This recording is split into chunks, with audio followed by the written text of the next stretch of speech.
Hey, how are you doing? I was tooling around on YouTube for the past couple of weeks and I was checking out different videos, and I've got a little bullcrap video blog of my own that I was just playing around with.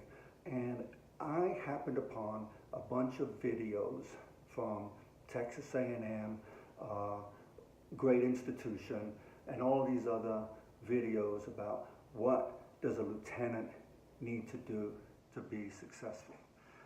What does an NCO need to do to be successful? And what I was amazed about was it is the same cliches and the same platitudes that I was being told back in 1983, 1985, 1995, 2005, 2015. And I will tell you that platitudes and cliches are platitudes and cliches because they work. But I think that when a lieutenant is saying, hey, sir, what do I need to be successful? Hey, sir, hey, ma'am, what can I do to be successful? They already know they got to get a good score in their PT test. They already know that you're going to say, hey, just be honest. Hey, just do your best. But I'll tell you, just like an NCO told me one time, hey, you can pour syrup over a stack of shit, but you still can't call them pancakes. So what I want to do is, I want to give you in small increments from here on out, little tidbits of my opinion. It's simply my opinion. And that it is an opinion. And I will tell you, you could take it with a grain of salt. But I'm here to give you lessons that I have learned along the way that have helped to make me successful, or made me successful, for 34 years in the military, all the way from E1 to 06.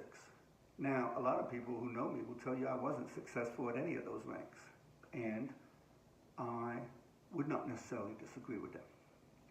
But I will tell you that what I want to do in my own little way is try to help stem the tide of suicides, help stem the tide of depression. And I will tell you, I think that starts with you young cadets, you young soldiers in basic training, entering the military with a sense of reality that sometimes you don't get in other places. So I'm going to tell you, I'll give you some lessons. And lesson number one.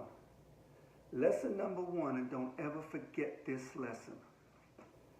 The service, the military, and in particular the system that I think I knew, the Army, it's a pimp.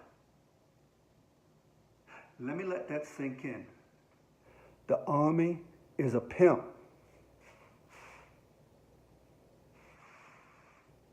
No, he didn't.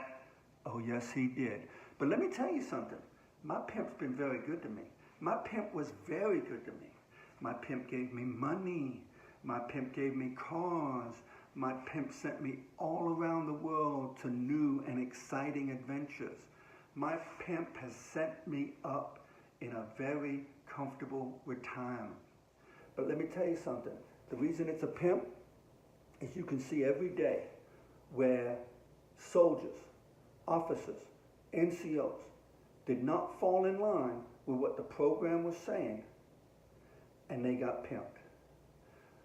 Let me tell you something. Keep that in mind. It's not bad. The military is very honorable, but it's only an honorable profession when you are honorable. It's only an honorable profession when those around you are honorable. And because the institution is lifeless, it's made up of people. And some of those people will pimp you. And I'll talk about that more and further in subsequent episodes. But for right now, just keep in mind, the Army's a pimp.